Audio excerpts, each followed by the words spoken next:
Comenzamos una nueva serie, vamos a estar tratando el mensaje a las 7 iglesias de Apocalipsis y hay muchas cosas que tendríamos que explicar, ¿no? De hecho nos tomaría una sola reunión para hablar de los pormenores, de cómo es que el apóstol Juan fue exiliado en la isla de Patmos y él comienza diciendo que estaba en el día del Señor y entonces oye una voz de trompeta que le dice escribe las cosas que ves y solamente vamos a mencionar lo que dice Apocalipsis capítulo 1, dice que es la revelación de Jesucristo que Dios le dio a su ángel para que se le diera al siervo Juan y el siervo Juan o el apóstol Juan a la iglesia, a sus siervos, para conocer las cosas que han de suceder pronto.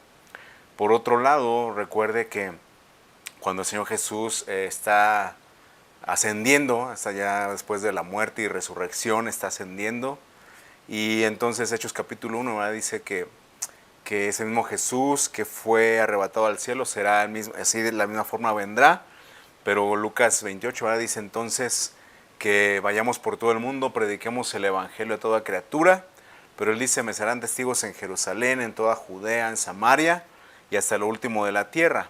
Y obviamente lo último de la tierra pues se entiende igual, ¿verdad? Que desde Jerusalén hay los confines de la tierra precisamente.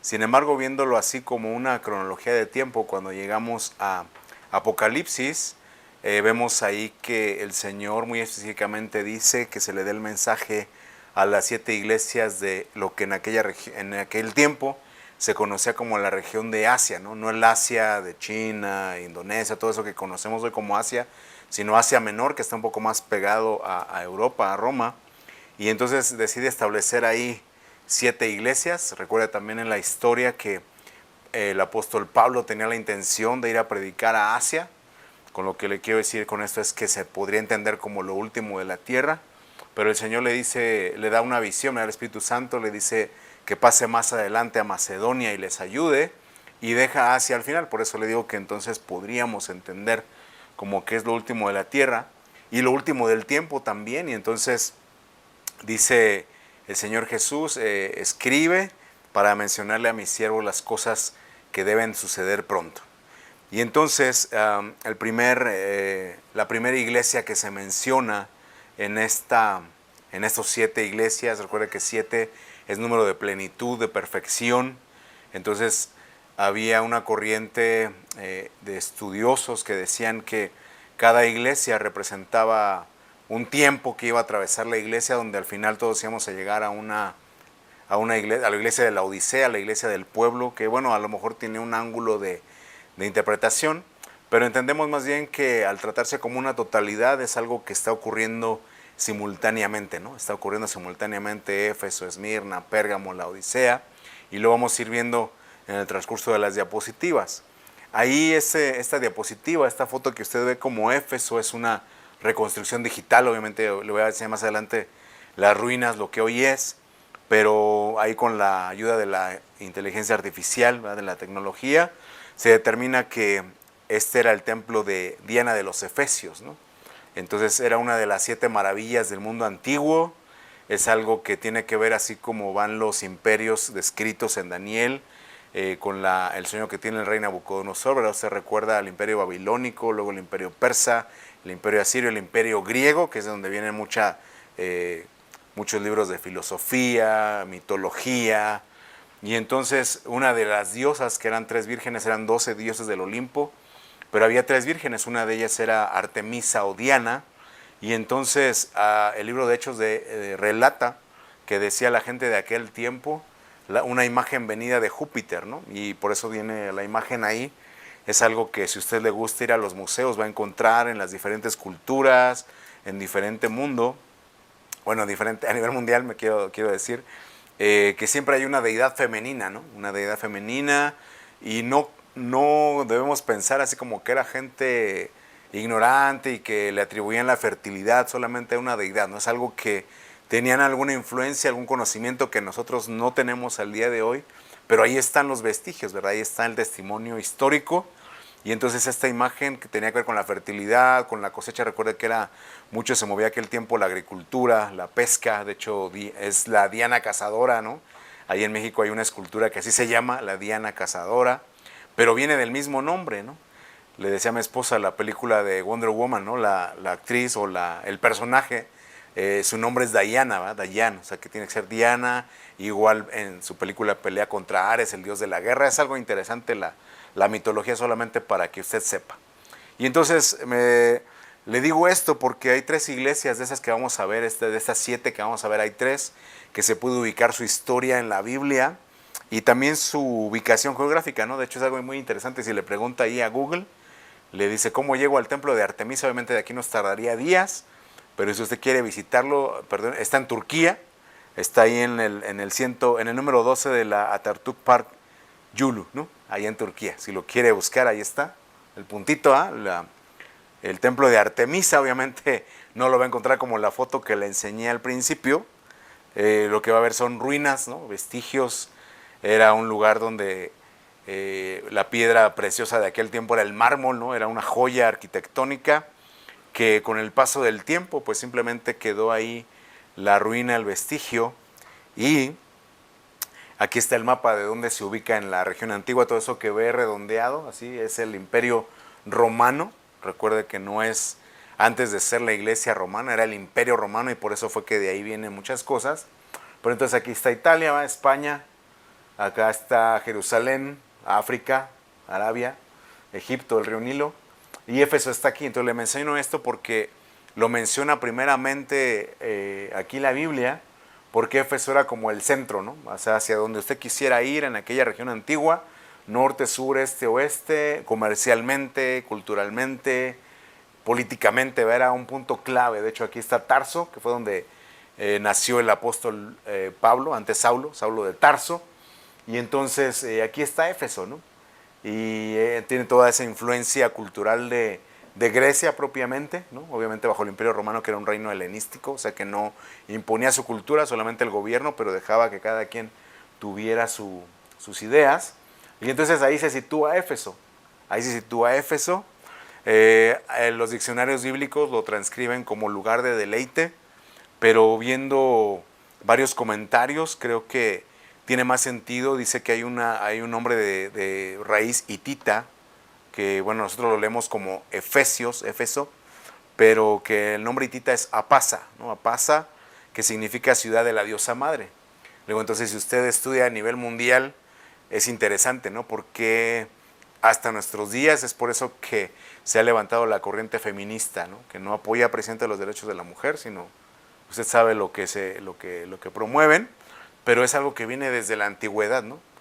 Semiramis y las vírgenes de la iglesia, pues sí, católica romana y todo eso, ¿eh? Entonces, ¿por qué ha prevalecido una imagen femenina, ¿no?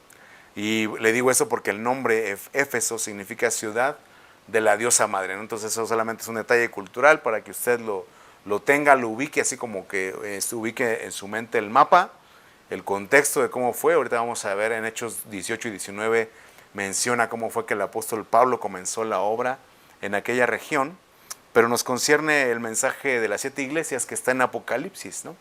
Apocalipsis capítulo 2, vamos a leer el pasaje tal cual, el mensaje específico desde que dan la orden de escribir, y vamos a ver cómo lo vamos a desarrollar, ¿no?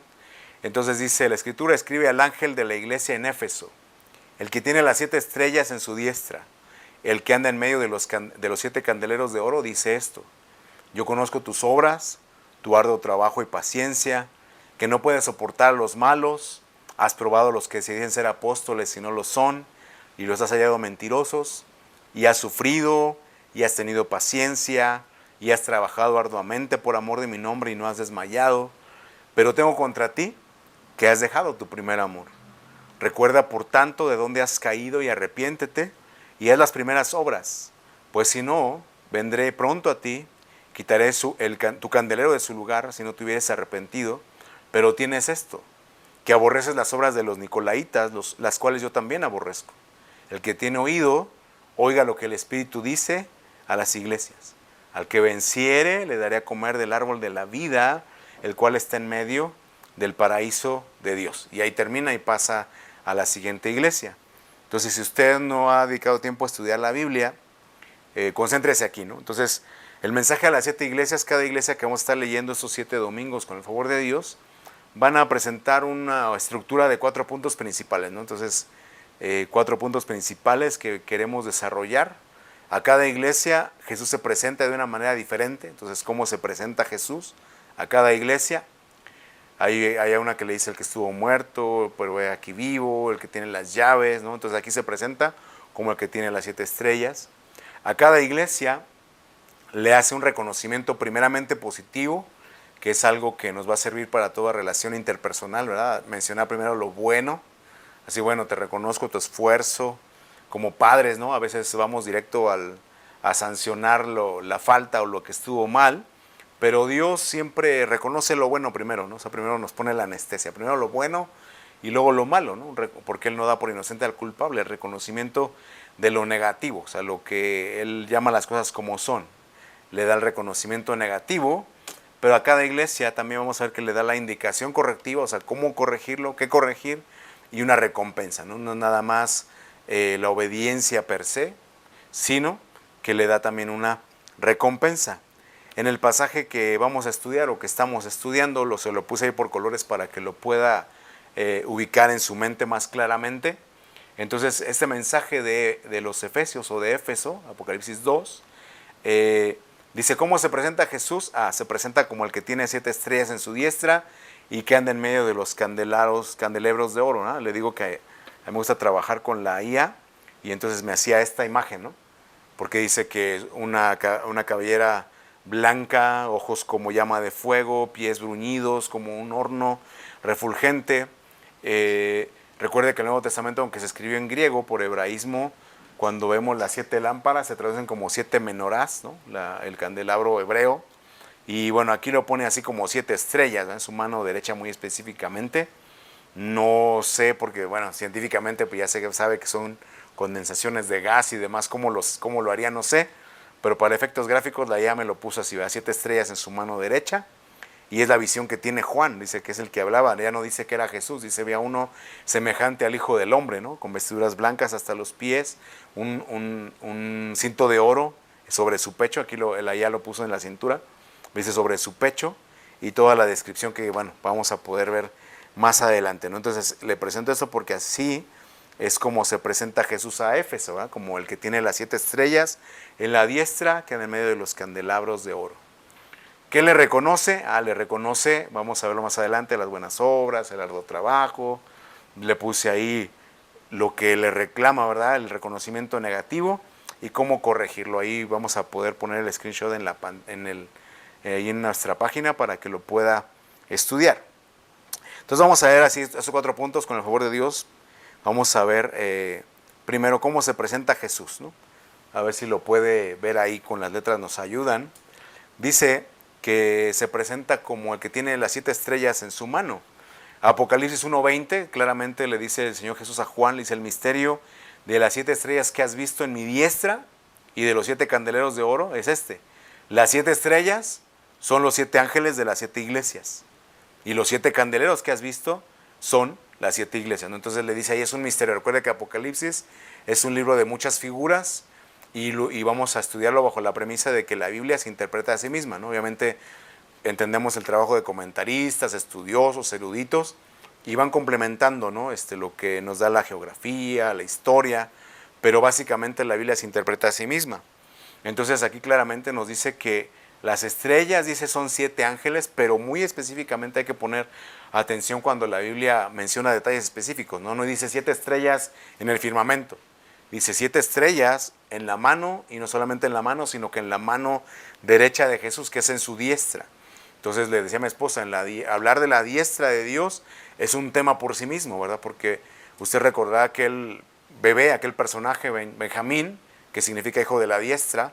Antes de ser Benjamín era Benoni, porque la madre murió, que significa hijo de mi tristeza, de mi desgracia. Entonces Jacob, Israel, lo pone a la diestra, dice, no Benoni, no hijo de la desgracia o de la tristeza, sino hijo de mi diestra. A la diestra de Dios, dice la Biblia, a la diestra de Jehová hace proezas. La diestra del Señor hay plenitud de gozo, delicias a tu diestra para siempre. A la diestra, dice, por cuanto está a mi diestra no seré conmovido. Y entonces le digo, el estar a la diestra o en la diestra de Dios es toda una enseñanza, es todo un tema a desarrollar. Pero entonces aquí dice que esas 7 estrellas, que son 7 ángeles, están ahí. Ahora, cuando hablamos de ángeles, ya sé que lo primero que se viene a nuestra mente son los personajes alados, ¿no? Así dorados y grandes, luminosos. Pero recuerde que la Biblia los menciona como varones, ¿no? Semejantes a varones.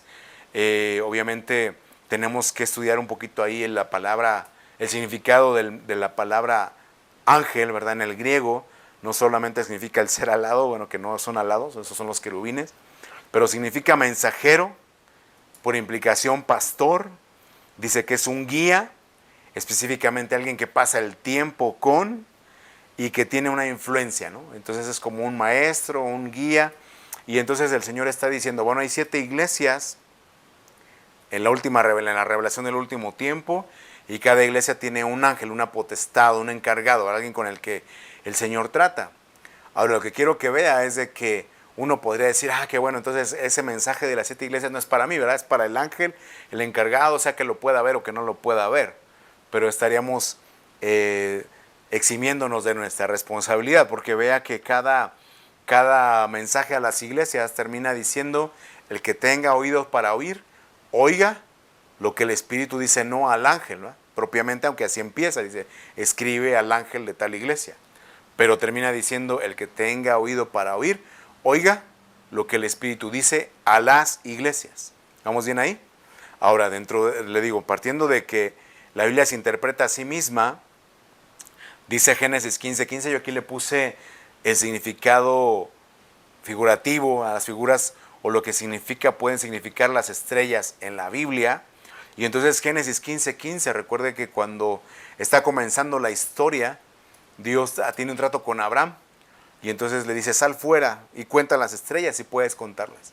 Así va a ser tu descendencia. Recuerde que Abraham era un hombre cuya mujer era estéril, ¿verdad? No podía tener hijos, pero cuando viene la promesa dice que era un hombre ya casi muerto, ya de 100 años, ¿no? Ya no tenía la fuerza y recibe la fuerza. Entonces, lo que le quiero decir que eran hijos de la promesa, ¿verdad? Entonces, acuérdese que el Señor le dice, mira la arena del mar, era una descendencia literal, mira las estrellas del cielo, una descendencia espiritual.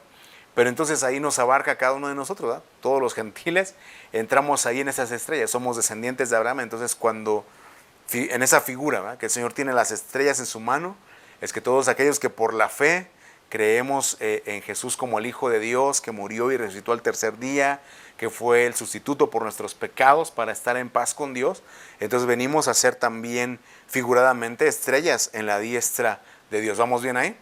Somos estrellas, ¿no? Y entonces vea cómo va el trazo de las estrellas en la Biblia. A Deuteronomio 4:19, vaya anotando la cita, no las vamos a leer porque nos tomaría mucho tiempo, anote las citas. Deuteronomio 4:19 dice, Dios advierte a adorarlas, ¿verdad? Dice, ten cuidado, no sea que sientas inclinación a adorar las estrellas. Dicho sea de paso, dicen los salmos, los cielos anuncian la gloria de Dios y las estrellas, los cielos cuentan la gloria de Dios y las estrellas anuncian la obra de sus manos, ¿verdad? Entonces están ahí para anunciar una obra. Y entonces es otro estudio el por qué hay constelaciones, y aunque se mueven en las temporadas del año, al final todas cuentan una historia, ¿no? Que eso es otro tema por sí mismo. La gente que tiene el tiempo de hacerlo lo puede estudiar o lo puede buscar ahí en internet. Pero aquí estamos viendo, dice que no adorarlas, ¿no? Porque entonces decíamos que un ángel es un guía, es un mensajero, es un pastor, es alguien que pasa tiempo contigo, y es algo muy común de los hombres, ¿verdad? Que terminamos idolatrando a quien nos hace un bien, a quien pasa tiempo con nosotros, a quien nos alimenta, a quien nos cuida. Pero la Biblia es clara y dice, ten cuidado de no idolatrarlo, o sea, sí honralo, sí respétalo, pero no lo adores, ¿no? De hecho, ahí mismo en Apocalipsis dice que cuando Juan ve a un ángel, dice, me iba a postrar para adorarle, y me dice, no, no me adores, porque soy consiervo tuyo, adora a Dios, ¿no? Entonces, le digo esto porque si usted se ve como una estrella, y todo lo que vamos a ver ahorita, no es que usted reciba gloria, ¿no? Es de que la gloria es para Dios, es simplemente como estrella, refleja la gloria, ¿verdad? Y está en la mano de Dios. De hecho, Salmo 148 dice, cuando introduce al Hijo, le dice, alábenlo las estrellas, ¿verdad? Entonces, las estrellas alaban, reconocen, le dan la gloria al Hijo de Dios. Salmo 147 dice que Dios a cada una la llama por su nombre. Él conoce la cuenta, el número de las estrellas, y a cada una la llama por nombre. Entonces Dios es infinito, ¿eh? Así como usted dice, no, de aquí a que cuento simplemente en número, todas las estrellas son millones y millones, ¿eh? Bueno, dice la Biblia que Dios a cada una le asignó un nombre y él conoce el nombre de cada estrella. Pero fíjese que luego Judas 13, porque solo es un capítulo, Judas 13, menciona que hay estrellas errantes.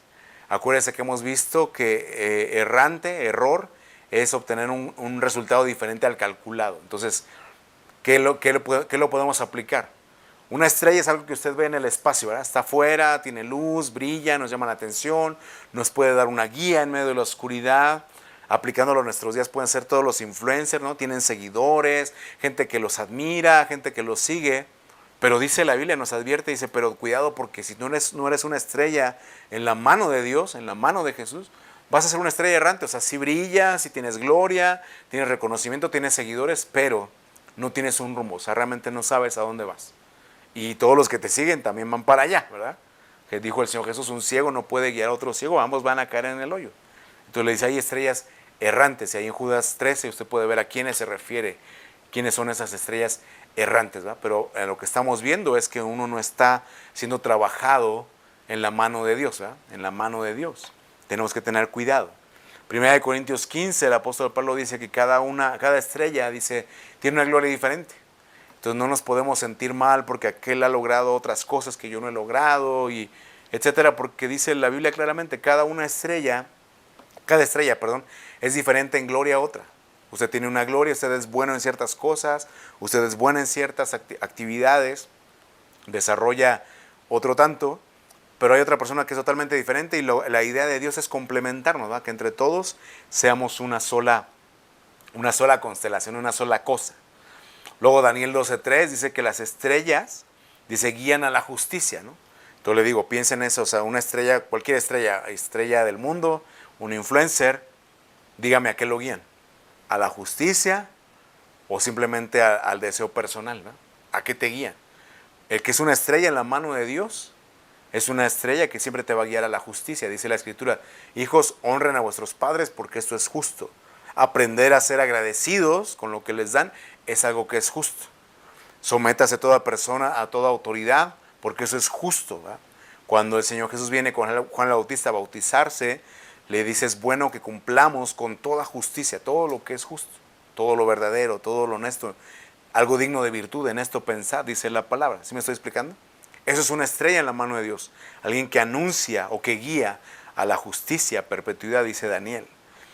Figuradamente, o sea, no lo dice literal, pero Lucas 21:25 habla de las señales en las estrellas para anunciar la venida del Hijo del Hombre, ¿verdad? La venida de Cristo.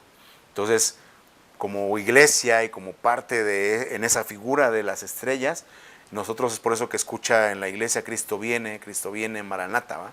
Está más cerca. Joel 3:15 advierte y dice, las estrellas se apagan, pueden perder su resplandor. Entonces, cuando el Señor se presenta, dice, escríbele al ángel de la iglesia en Éfeso, el que tiene las 7 estrellas, en su mano derecha dice esto, le está recordando, ¿va? Acuérdate que como estrella, tú no debes de recibir gloria, debes adorar a Dios, que como estrella, o sea, tiene un nombre, que como estrella, si no estás en la mano de Dios, puedes ser una estrella errante, que como estrella no te sientas mal de que si alguien tiene una gloria diferente, porque somos diferentes, pero sí recuerda que estás para guiar a la justicia, para señalar el tiempo de la venida y al final también recordar que te puedes apagar si no permaneces siendo trabajado en la mano de Dios. Entonces ahí le digo, si usted dice, pues eso lo dijeron al ángel, uno se exime de toda responsabilidad. Pero cuando terminamos de leer y dice, el que tenga oído para oír, oiga lo que el Espíritu dice a las iglesias, entonces ya tomo mi parte, va a decir, bueno, entonces me conviene permanecer en la mano de Dios, ¿va? Siendo trabajado en la mano de Dios. ¿Ven? Número 2, el reconocimiento positivo, ¿no? Dice ahí, yo conozco tus obras, tu arduo trabajo y paciencia, que no puedes soportar a los malos, has probado a los que se dicen ser apóstoles y no lo son, los has hallado mentirosos, has sufrido, has tenido paciencia, has trabajado arduamente por amor de mi nombre y no has desmayado. 10 cosas le reconoce el Señor. Lo primero que tenemos que entender es que el Señor, a diferencia de nosotros de repente nos dejamos llevar por chismes, ¿verdad? Por lo que oímos, por cosas que no nos constan en la familia, con los amigos, en el trabajo. El Señor siempre habla y dice, yo conozco tus obras. O sea, estoy hablando de lo que me consta. Lo que no le constaba, usted lee ahí la historia de Babilón, la torre de Babel, ¿verdad? Dice, voy a descender y voy a ver con mis ojos de si es esto que oigo, si es conforme a lo que oigo, entonces voy a ejecutar un juicio, le dice a Abraham. pero el Señor viene y desciende, aunque Él lo sabe todo, toma el tiempo de a ver que me conste, ¿no? Si no me consta, no puedo hacer nada. Pero entonces por eso le dice tus obras, los hechos concretos. Tus obras, arduo trabajo, no solamente obras por hacer, sino un trabajo, el esfuerzo, la paciencia, que hemos hablado ahí de la paciencia, la ciencia de la paz, paciencia. Le puse ahí, no toleras la maldad, porque dice, no puedes soportar a los malos. Porque como cristianos somos muy dados tenemos ya un prototipo, ¿verdad? Lo que es bueno es malo, y aunque no lo digamos abiertamente, sí en nuestro corazón condenamos a medio mundo, como le pasó a la gente que tuvo contacto con Jesús cuando Él estuvo en la tierra. Si este fuera profeta, sabría qué clase de mujer es la que le toca, que es pecadora. ¿Por qué atiende a este hombre si es un publicano, un cobrador de impuestos que ha abusado del pueblo? ¿Sí me explico? Entonces así también en nuestros días seguimos haciendo exactamente lo mismo. Bueno, malo, sí, cristiano mundano. Pero entonces ahí le está diciendo, no toleras a los malos, pero en el original está hablando más de lo personal, ¿verdad? No toleras en ti la maldad. Tú mismo no te toleras palabras en doble sentido. Tú mismo no te toleras una vida doble, ¿no? Dos caras, de hipocresía. No toleras a los malos, pero empezando por ti. No toleras a los malos, no hacia afuera, empezando por ti mismo. Por eso le puse, no toleras la maldad. Y es algo que hay quien lo tiene, que es íntegro, porque aquí estamos viendo un reconocimiento positivo, pero hay gente que ha perdido aún eso, ¿no? Ya no está siendo objetivo y puede condenar la maldad en otros, pero no se da cuenta de la propia, ¿verdad? De su lengua, de su mirada, de sus actitudes. No toleras la maldad. Dice, has probado los que se dicen ser apóstoles y no lo son, si los has hallado mentirosos, ¿no? Y bueno, le digo que yo dedico un tiempo de mi vida ahí a ver qué es lo que la gente hace en TikTok. Y hay un personaje que se llama el pastor Avaricio, ¿eh? Creo que ya con eso le digo todo lo que habla. Pero el punto es de que en ese tenor hay mucha gente que se ha dedicado a decir, no, y es que esos falsos apóstoles, ¿no? Y sí, esos son del diablo, porque el último apóstol fue Pablo, y está bien, cada uno tiene sus argumentos. Pero lo que le quiero decir es, le puse ahí probado la falsedad, porque cuando vemos el desarrollo, esto tiene que ver con el nacimiento de la iglesia de Éfeso, usted lo puede buscar en casa, Hechos 18 y 19, es algo muy rápido, bueno, se lee muy rápido, fueron 3 años, el trabajo que Pablo hizo ahí en Éfeso, pero cuando él ya va a partir a Roma, dice, ya nadie verá mi rostro, pero les encomiendo que tengan cuidado de la grey, que tengan cuidado de sus hermanos, del rebaño del Señor, dice claramente en la palabra. Dice, porque a mi partida se van a levantar lobos rapaces, aún entre ustedes, no solamente líderes, no solamente ministros, gente de renombre, sino entre hermanos, lobos rapaces que no van a perdonar al rebaño. Y entonces por eso que esa encomienda, lo puede encontrar ahí en Hechos 18 y 19, la hace el apóstol Pablo directamente. Y entonces cuando llega el apóstol Juan a escribirle a Éfeso, les reconoce el Señor, le dice, sigues haciendo lo que te encomendó Pablo. Sigues probando a los que se dicen y no lo son. Ahora, si usted me pregunta, ¿cómo sé quién es falso y quién no? Mire, 1 Corintios 11:13, usted lo va a encontrar claramente, dice, porque los tales son falsos apóstoles, obreros fraudulentos que se disfrazan como apóstoles de Cristo. Ahí usted póngale su concordancia. ¿Cómo? Bueno, no cómo va. Falsos apóstoles lo va a llevar a 1 Corintios 11:13, que es donde es un pasaje que a mí me gusta, porque ahí claramente Pablo habla de lo que podría entenderse, lo que usted escucha hoy que dicen, como padre espiritual, ¿no? Y a veces solamente los que reclaman esa paternidad espiritual quieren la honra, pero no quieren ese trabajo. Dice ahí el apóstol Pablo, ¿quién se enferma y yo no me indigno? ¿Quién es maltratado y no me ofendo? ¿No? Es algo que mucha gente reclama, muchos ministros, pero no están siguiendo el prototipo de lo que estableció el apóstol Pablo. Él dice, yo me sacrifiqué, yo derramé mis lágrimas, yo no abusé de ustedes, mis manos me han bastado. Y ahí usted lo puede ver, 1 Corintios 11. Habla de lo que para Pablo era, porque él les decía, ¿verdad? Los engendré en mis prisiones, pero no solamente lo decía, sino que lo manifestaba con hechos. El punto es de que ahí habla de eso, ¿no? de los falsos apóstoles literalmente, pero usted debe recordar que no solamente hay falsos apóstoles, también la Biblia nos dice, los 5 ministerios hay falsos apóstoles, falsos evangelistas, falsos profetas, falsos maestros, falsos pastores, dijo el Señor Jesús, ¿verdad? Dice, el asalariado ve venir el lobo y abandona las ovejas, el que no es el pastor, el que no es pastor genuino, ¿no? Entonces ahí cada uno tiene un antitipo, ¿eh? Cada uno tiene un falso, pero ¿qué cree? Que también hay falsos hermanos. Y es en cuanto a personaje, falsos testigos, falsos cristos, pero luego también hay cosas falsas, ¿verdad? Dice, el amor se hace sin fingimiento, que la fe se hace sin fingimiento. Entonces no solamente son ministerios, por eso le puse ahí probando la falsedad, porque es muy fácil condenar a quien, si usted no es apóstol, es bien fácil señalarlo, ¿verdad? Pero ¿qué tal que nos toca ser un falso hermano? ¿Qué tal que nos toca ser alguien que tiene una fe falsa, un amor falso, un testigo falso, un falso Cristo? Eso ya nos abarca a todos, ¿verdad? Entonces, a Éfeso le reconoce Dios y le dice, te reconozco que sigues cuidando al rebaño, que sigues teniendo cuidado de tus hermanos. Y hay gente que como Caín, ¿verdad? Que cuando Dios le pregunta, ¿dónde está Abel, tu hermano? Dice, ¿soy yo acaso guarda de mi hermano? Hay gente que así, pues, pregúntale al pastor, al que tú pusiste, al siervo, al ministro, yo soy un congregante, ¿verdad? Pero el rebaño nos encargaron unos con otros, sobrellevado uno las cargas de los otros, de los débiles, ¿me estoy explicando? Entonces por eso le puse probando la falsedad. Entonces eso se lo reconocen como que todavía lo tenía Éfeso. Si usted se ve hoy día y no lo tiene, entonces debe de agregarle a lo que vamos a ver como un reconocimiento negativo. Le dice otra vez, has sufrido, has amado. Recuerda la primera característica del amor, 1 Corintios 13, el amor es sufrido. Proverbios, fieles son las heridas del que ama. ¿Sí me explico? Porque a veces tenemos como muy conceptualizado el amor, de que todo va a ser miel sobre hojuelas, y es un sentimiento bonito. No.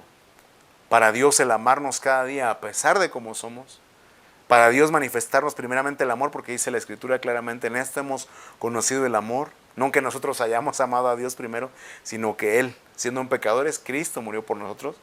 Entonces a eso se refiere, has sufrido, o sea, has sufrido no solamente como mártir o como para que me entienda, sino que has tomado la decisión de amar, has tomado la decisión de perdonar a pesar de que te han humillado, de que como dice la Biblia, ora por el que te ultraja y el que te persigue, bendice al que te maldice. ¿Me estoy explicando? A Éfeso le reconoce, le dice, has sufrido. Te reconozco que eres una campeona, un campeón en el sufrimiento. O sea, no es de que ahorita digas, sí, hermano, sí, porque sufrir me tocó a mí. Más allá de eso, es conforme a los principios de Dios, ¿verdad? Porque Pedro dice, si alguien sufre como malhechor, pues qué gloria hay en eso. Pero si alguien sufre o padece como cristiano, entonces sigue haciendo el bien, encomiende su alma al fiel Creador y dele para adelante, dicen los hermanos de Puerto Rico. ¿Ah? Vea cómo otra vez el Señor exalta la paciencia. En el 3 le dice, tu paciencia. Pero luego en número 7 le dice, has tenido paciencia. O sea que era algo que nos está hablando de algo prolongado, una longanimidad, un estado de ánimo que no solamente fue de una vez en algún tiempo, sino que habla de una o implica una perseverancia. No solo de la paciencia, sino del trabajo. ¿Se da cuenta? En primero le dice tu trabajo. Conozco tus obras, tu arduo trabajo. Y luego el 8 le dice, has trabajado arduamente. Entonces vea cómo a veces uno, bien dice la Escritura, ¿eh? Los jóvenes se fatigan, se cansan, flaquean y caen. Pero el que confía en el Señor tiene nuevas fuerzas. ¿Para qué?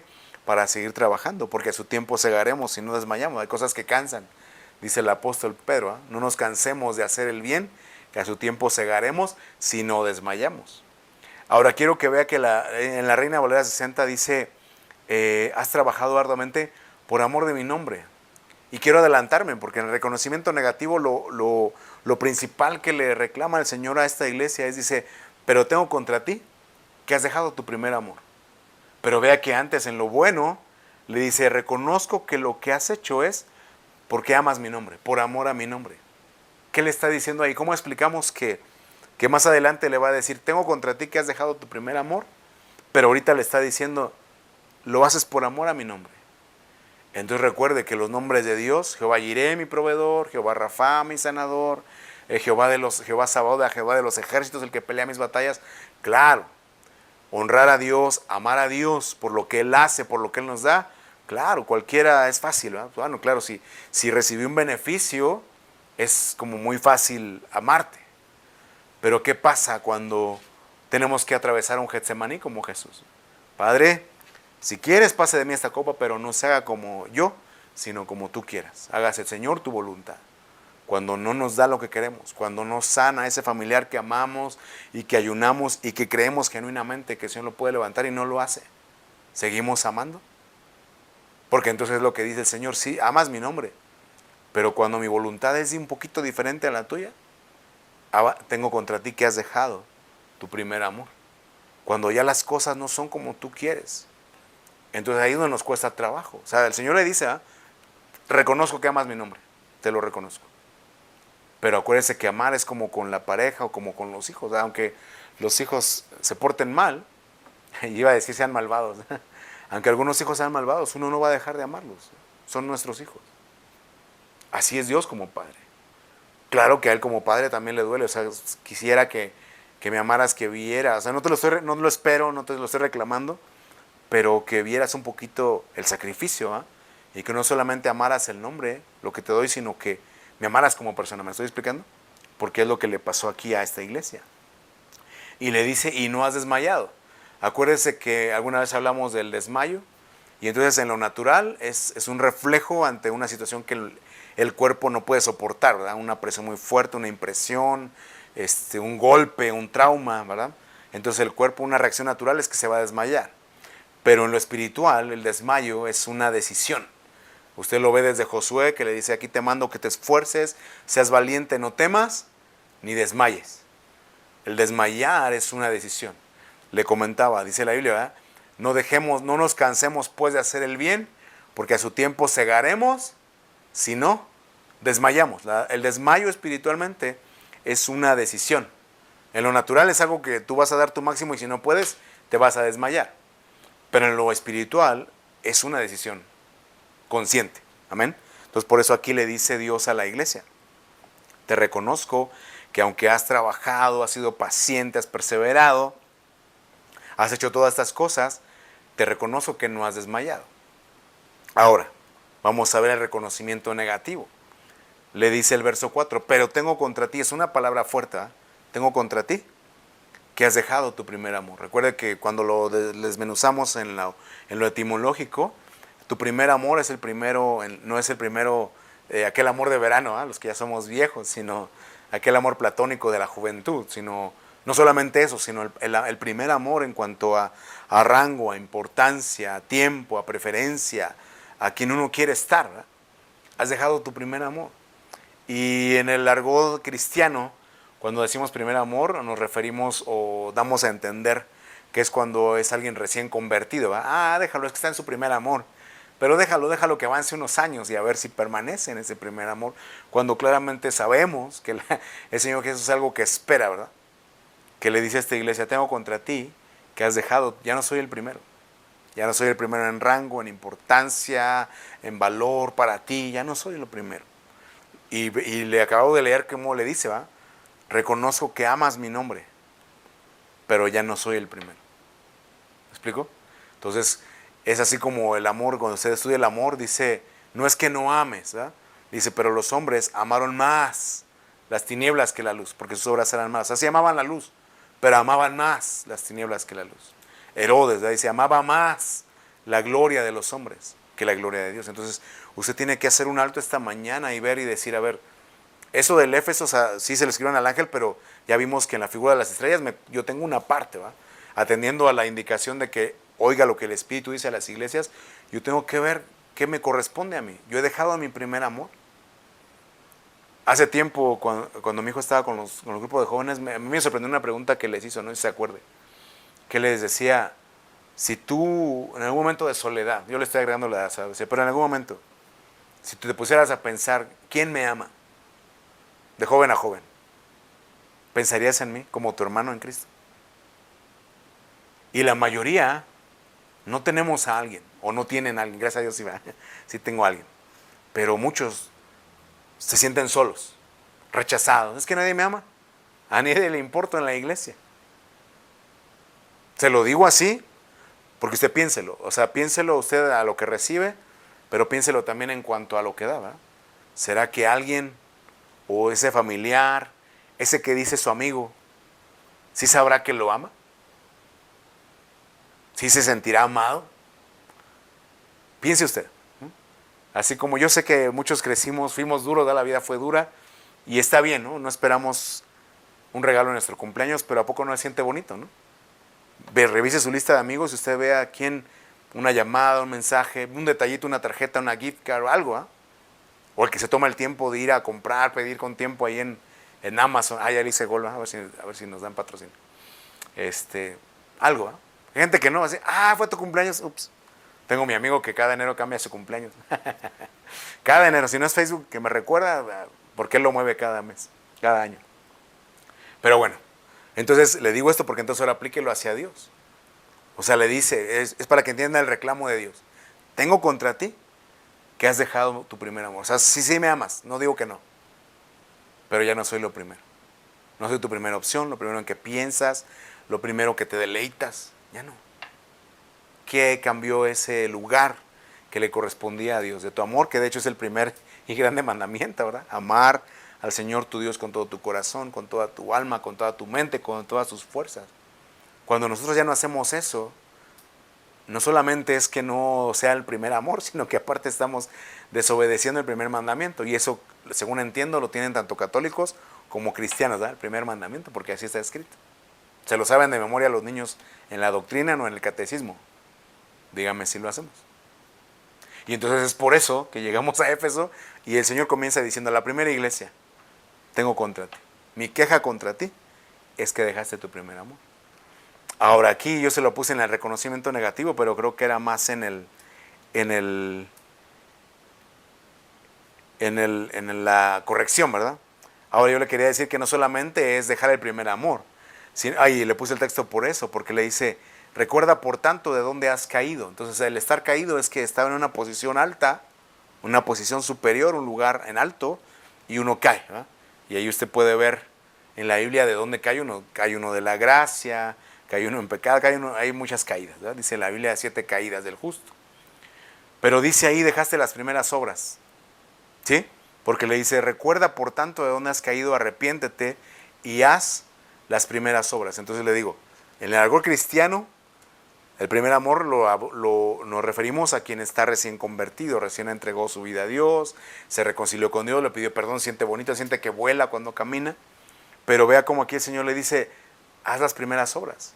Porque quizá por eso es que ya dejaste tu primer amor. Y me quiero apurar, mire, las primeras obras. Las primeras obras, así como, ¿y cuáles eran las primeras obras? Entonces, le digo, la Biblia se interpreta a sí mismo, usted tiene que ver cómo empezó la iglesia en Hechos 18 y capítulo 19. No lo vamos a ver ahorita completo por el tiempo, pero vea que quizás son cosas que hoy hemos dejado de hacer y que quizá tenga que ver porque ya no amamos igual a Dios. Pero fíjese que cuando empieza la iglesia en Éfeso menciona un personaje llamado Apolos, ¿verdad? Apolos, elocuente, fervoroso, pero dice que él, comprobaba con las escrituras que Jesús es el Cristo. Le pregunto, nosotros yo sé que nos la pasamos en la iglesia, todo lo que haya en la iglesia en la semana, ahí estamos, amén, gloria a Dios, qué bueno, aleluya, ¿verdad? Le pregunto, ¿usted sabe comprobar con las escrituras que Jesús es el Cristo? Porque normalmente son cosas que le dejamos al pastor, al ministro principal o primario, ¿eh? No, pues ellos que se rifen el tiro, a ellos que sean los apologistas. Y yo entiendo ahí un nivel académico donde es muy difícil dominarlo, ¿verdad? Entenderlo. O sea, uno puede repetir, pero entenderlo para poder debatir y entrar en cuestiones así de discusión, cuesta un poquito. O sea, se requiere el tiempo, ¿eh? Para estudiar, repasar. Pero si usted y yo no lo podemos hacer hoy día, pararnos con un judío, un judaizante o sectario, de la secta que sea, y no podemos comprobar con la escritura que Jesús es el Cristo, ya no estamos haciendo las primeras obras. Que me estoy refiriendo, primeras obras, a cómo fue que empezó Éfeso, ¿sí? Es una de las 3 iglesias que sí podemos ver cómo empezó su historia en la misma escritura. Usted va a ver que entonces ellos perseveraban, dice, en la doctrina de Cristo. ¿Cuál es la doctrina de Cristo? Hebreos 6.1.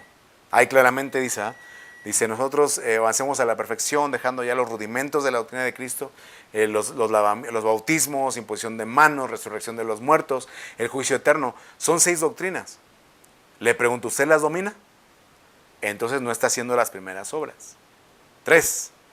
Usted va a ver que ahí discutían y persuadían. O sea, usted puede ver como conocimiento general o como estudiante, ver a Aristóteles, Platón, a los filósofos de aquellos tiempos que se ponían en las columnas, a discutir a las columnas como del templo que le enseñé, y a discutir y llegaban a algo. Hoy la gente discutimos en internet, X, TikTok, Facebook, YouTube, discutimos de un montón de cosas, no llegamos a nada concreto. Decimos, no, pues es que nadie tiene la razón, la verdad es relativa. Pero en esa iglesia de Éfeso, que le digo, era un contexto así de una cultura griega, que era gente que pensaba, gente que nunca, no tenían la Torá, no, o sea, ya habían dejado a los judíos. Dice, bueno, como ustedes no se consideran dignos, nos vamos a los gentiles. Y empezaron de cero. Y dice la Escritura, usted lo puede ver ahí, que Pablo cada día se ponía a discutir, ¿no?, con los judíos, de hecho ahí menciona otro grupo, creo lo dimos con los niños, los epicúreos, los estoicos, ¿no? Usted puede ver ahí de repente cosas estoicas en su red social que siga, ¿no?, que evalúan los valores, elevan los valores morales, pero no necesariamente son cristianos, ¿no? Bueno, yo le digo eso porque era lo que hacía esa iglesia en las primeras obras, discutir, ¿no?, tener dos tratados diferentes, persuadir. Fue tan así que usted va a ver ahí el relato de cuando se junta el gremio de los plateros, bajo un tal Demetrio, que dice, es que con su persuasión se ha persuadido a que abandonen los ídolos, dice. Y entonces dice que eran plateros que hacían templos del templo de Diana, valga la redundancia, hacían figurillas. Dice, y si Pablo hace que dejen de valorar a la divinidad, a la deidad, dice, ¿de dónde vamos a tener ganancias? ¿Se da cuenta? Entonces siempre estuvo el interés económico. Pero lejos de eso, Pablo dice que discutía y persuadía. Discutía y persuadía. Obviamente no solamente conocimiento y letra. También Pablo decía, no solamente son palabras, es la demostración de poder, y es donde mucha iglesia perdemos ahí, ¿verdad? Porque no, pues que lo haga el pastor, el evangelista, el maestro. Yo no sé, yo soy bien ignorante, yo tengo cerebro de teflón, no se me pega nada, ¿verdad? Pero quizá nos estamos justificando más nuestra flojera y nuestra ignorancia por no prepararnos. Fíjese que ahí en Hechos 19, las primeras obras que hacía la iglesia de Éfeso, rendían cuentas. Dice, cada uno venía, o sea, porque no eran persuadidos, venían y daban cuentas de sus hechos. ¿Sabe qué, apóstol? Sí, me porté mal en esto, yo fallé en esto, yo no creía esto, otro no entendía esto. Rendían cuentas y aparte se arrepentían. Dice que ahí, en ese contexto, dice que llevaban los libros de magia, que muchos jovencitos hoy se dedican a la magia, aunque no se diga abiertamente, muchos abiertamente dicen, sí, yo sí hago ahí hechizos y demás, y que fueron millones de dólares lo traducido hoy día, ¿no?, los libros de magia. Hoy la gente no hace eso, ¿no? Rendían cuentas. Pablo les habla del servicio humilde. Pablo les dice, yo soy libre de su sangre porque yo no les he rehusado hablar de nada. Hay lugares, hay iglesias donde hay cosas que no se tocan, o hay gente que, como dice mi amigo pastor, tienen inmunidad ministerial, ¿verdad?, y no quieren tocar ciertos temas de, bueno, no, es que es el líder y no vas a murmurar. Y sí, entendemos, la murmuración es un pecado, no estamos diciendo que no, pero Pablo decía, yo les he hablado lo necesario, lo que ha sido útil para su edificación, no he rehusado hablarles de nada. Entonces tenemos que hablar de todo, ¿verdad?, de sexualidad, de ciencia, de medicina, de ovnis, de todo tenemos que hablar. Así lo dice ahí. Dice que Pablo les testificaba el arrepentimiento y la fe, porque entonces hoy, en el afán de convertir a la gente, decimos, no, mira, es que sí, Dios ama al pecador, pero no ama al pecado, y no es cierto. O sea, la Biblia claramente dice que Dios no ama al pecador. O sea, amó al mundo y dio a su Hijo unigénito, pero una vez que lo envió, espera que lo honremos, ¿no? Dice Salmos capítulo 2, honren al Hijo mientras anden por el camino. Dice, no sea que llegue el día del juicio, y entonces ustedes hayan rechazado al Hijo pensando que ustedes valían más que el Hijo, y entonces va a haber destrucción, ¿no? Entonces el arrepentimiento. Luego les dice lo que yo le decía, ahí está en Hechos 20-28, cuidar el rebaño de los lobos, velar, llorar y amonestar. Dice ahí que Pablo a los efesios, dice, los amonestaba con lágrimas. Porque hoy queremos amonestar con autoridad, con vara dura, ¿eh?, con vara de hierro, dice Apocalipsis. Pero Pablo a los efesios dice, con lágrimas, y ustedes son testigos de cómo con lágrimas yo los amonestaba. Y otra vez le pregunto, ¿quién ha llorado por usted? No, bueno, no me refiero a los hijos que lo tratan mal a uno. Yo he llorado por mis hijos. No. En el sentido de que me duele ver su situación, me duele ver cómo está. Hay gente que nos puede decir, es que esas greñas que traes, esos aretes, esos piercings, ese tatuaje, no nos pueden criticar. Pero ¿quién? Como el apóstol Pablo aquí le dice a los efesios, si ustedes son testigos de cómo yo con lágrimas los amonestaba. Y lo que quería decirles es que usted y yo no derramamos lágrimas. Bueno, hay quien a lo mejor puede actuar y ponerse cebolla o algo, ¿eh?, pero en lo honesto, en lo literal, en lo íntegro, es de que si no lo siente, no derrama una lágrima. De hecho, los salmos dicen que eso es derramar el alma, ¿no? Cuando dice derrama tu alma delante del Señor, es a través de las lágrimas. Entonces Pablo dice, no solamente amonestes, sino así sigue mi ejemplo, y yo con lágrimas, llorando, los amonestaba. Esas son las primeras obras. ¿Por qué me está diciendo eso? Esas son las primeras obras de los efesios. Les dijo que ayudar a los necesitados trabajando. Dice, yo les he enseñado que trabajando es como hay que ayudar a los necesitados. O sea, está bien pedir, cooperar, está bien. Pero Pablo siempre decía, ¿va? Tienes que trabajar. O sea, no te quedes del lado del necesitado de dame, dame, dame. Trabaja con tus manos haciendo lo que es bueno para que tengas en abundancia y que compartir con los necesitados. Eso se refiere, las primeras obras. Y luego cuando vuelve a mencionar a Éfeso en 1 Timoteo, le dice, así como te mandé a Éfeso, que te quedaras y ordenaras y dieras el mandamiento, la orden, de que no se enseñara una doctrina diferente, entonces es no cambiar la doctrina. ¿Se da cuenta? Entonces no estoy diciendo que siga ciegamente, o sea, porque entonces dice que los de Berea, dice que eran más nobles, ¿eh?, que los de Jerusalén, porque entonces ellos sí, cada día, que siendo el mismo apóstol Pablo que les enseñaba, decían, corroboraban conforme a las escrituras que fuera como les estaba siendo enseñado, ¿eh?, que estaba escrito así. Pero a Timoteo le dijo en Éfeso específicamente, ahí en Éfeso, Timoteo, diles que no me anden enseñando otra doctrina. Entonces tenemos que tener una doctrina sistemática, ¿va? Le digo, no es que usted la siga ciegamente, pero sí que va a analizar, a ver, mire, yo tengo mis dudas en esto, pastor, pero explíqueme, ¿no? Y en esto, mire, no lo entiendo, o como he platicado aquí con mi cuñada, ¿no? Le digo, hay cosas que sí las puedes ver una luz en la escritura, pero no las puedes afirmar categóricamente, ¿no? O sea, pues esa es mi teoría, es la conclusión que han llegado los eruditos, pero claramente la Biblia dice, ¿ve? Las cosas ocultas pertenecen a Dios, las reveladas a nosotros y a nuestros hijos. Entonces lo que está claro, y lo que no está claro tienes que mantenerte, ven, mi límite está aquí, ¿eh? Ya de ahí para allá podríamos deducir esto, pensar esto otro, pero categóricamente yo no te lo puedo afirmar. Fue lo que hizo Timoteo en Éfeso. Esas son las primeras obras. Dice, entonces mira de dónde has caído, arrepiéntete, a las primeras obras. Porque si no, entonces corres el riesgo de que quite el candelero de su lugar. Corres el riesgo de ser una estrella que se apague. Y vamos a acabar, mire. Indicaciones correctivas, ¿no? Ya vimos la primera parte, recuerdan de dónde has caído, etcétera. Y le dice algo más en el 6. Le dice, pero tienes esto, que aborrece las obras de los nicolaitas, las cuales yo también aborrezco. Ahorita le digo un poquito de eso. Dice, que tiene oído, oiga lo que el Espíritu dice a las iglesias, al que venciere, le daré a comer del árbol de la vida que está en medio del paraíso de Dios. Entonces, ¿quiénes eran los nicolaitas? Bueno, le digo, la Biblia se interpreta a sí misma, ¿sabes? Porque se puede ver quiénes eran, qué enseñaban. Vamos a la Biblia. Hechos capítulo 6, es la primera vez que se menciona a Nicolás, ¿no? Hechos 6, 26, 6, 2 al 6. Uno de los 7 diáconos que dice lleno de Espíritu Santo, lleno de sabiduría, para servidor.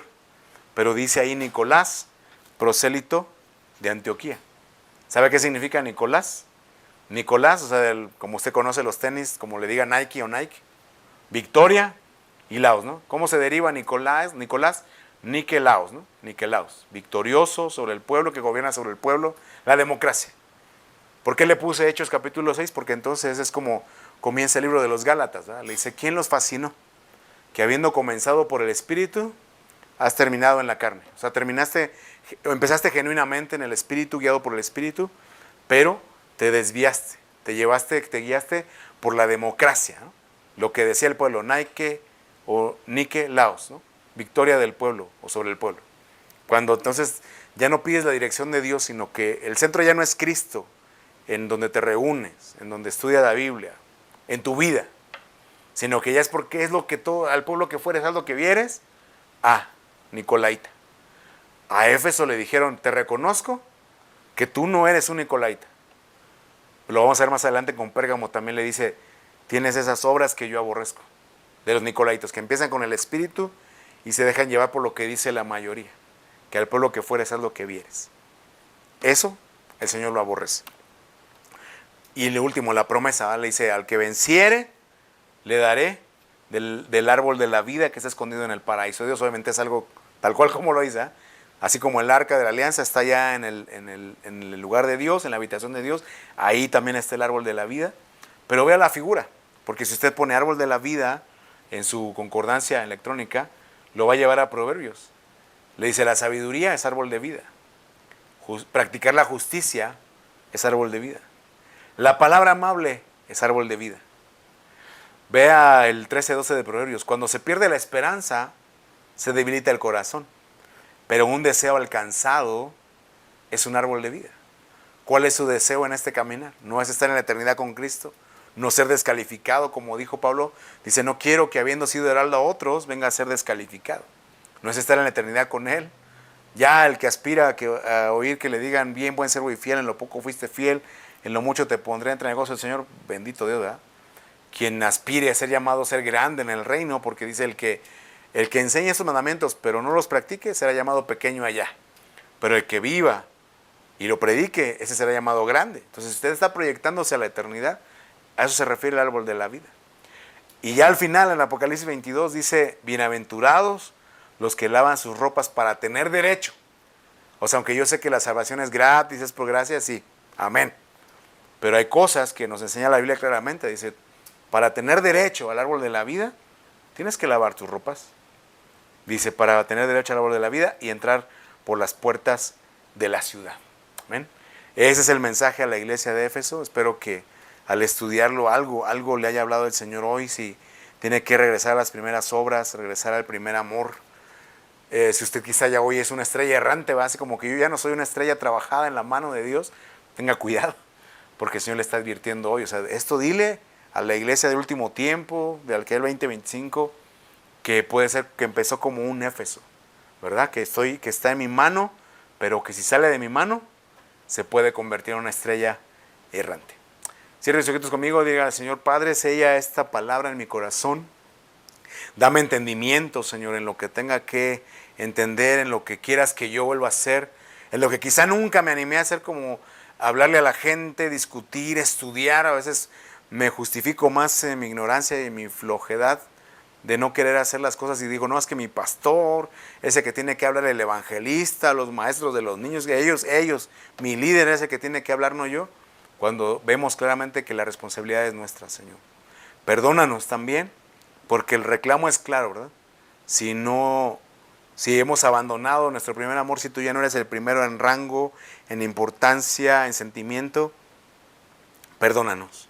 Perdónanos, ayúdanos a seguir este consejo, a recordar de dónde hemos caído, a arrepentirnos, pero no muevas, no nos quites el lugar que tenemos delante de ti.